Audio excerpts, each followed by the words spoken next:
আমি ২টা জিনিস খুবই ঘৃণা করি। একটা হচ্ছে আমাকে কারো সাথে তুলনা করা, আরেকটা হচ্ছে আমার সম্পর্কে মিথ্যে কথা বলা। আমি মনে করি পৃথিবীতে প্রত্যেকটা মানুষ নিজ নিজ সত্তা নিয়ে জন্মগ্রহণ করেছে, তাদের নিজস্ব একটা আইডেন্টিটি আছে।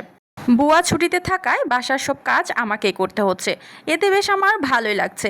ছাদে যাচ্ছি, কাপড় নাড়তে, খোলামেলা পরিবেশ দেখছি, সারাক্ষণ বাসার ভিতরে একটা একঘেয়েমি লেগে যায়। সকালবেলা ঘুম থেকে উঠেই দেখি অনেক রোদ উঠেছে, তাই তাড়াতাড়ি করে হুমাশার আব্বুর কাপড়গুলো ওয়াশ করে দিয়ে, সাথে বাচ্চাদের কাপড়গুলো ওয়াশ করে দিয়ে ছাদে মেলে দিয়েছি। কারণ কখন যে রোদ চলে যাবে বলা যায় না। ধুম করে দেখা গেছে আরেকবার আকাশ অন্ধকার করে মেঘ জমে বৃষ্টি চলে আসতেছে।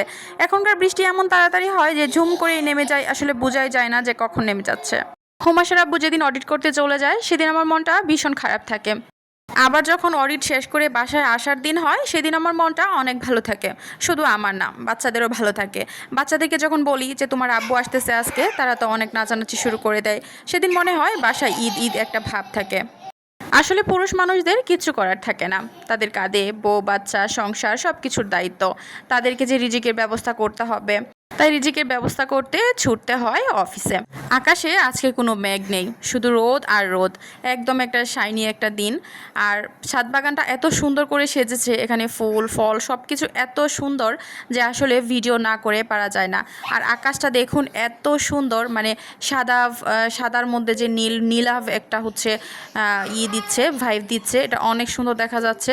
তো আকাশ দেখে অনেক ভালো লাগছে, মনটাই ভালো হয়ে গেল। এই জন্য হচ্ছে ভিডিও ফুটেজ নিলাম আপনাদের সাথে শেয়ার করার জন্য, যে দেখুন আকাশটা দেখলে, আমার ভিডিওটা যখন দেখবেন তখন কিন্তু আকাশটা দেখলে আপনাদেরও মনটা ভালো হয়ে যাবে। যেমন আকাশটা দেখে আমারও মনটা ভালো হয়ে গেছিলো। আসলে ছোট বাচ্চার মায়েদের কখন যে রাত হয় কখন যে দিন হয় কিছুই বোঝা যায় না। মেহমেদ কালকে রাতে একদমই ঘুমায়নি, একটু পরে পরে কান্না করছে। আসলে কোনো একটা রিজন আছে, ছোট বাচ্চারা যখন কান্না করে কোনো একটা কারণে তো কান্না করেই, কিন্তু আমরা বুঝতে পারি না। আমি বুঝতে পারিনি আসলে কালকে রাতে সে কেন একটু পরে পরে কান্না করেছে।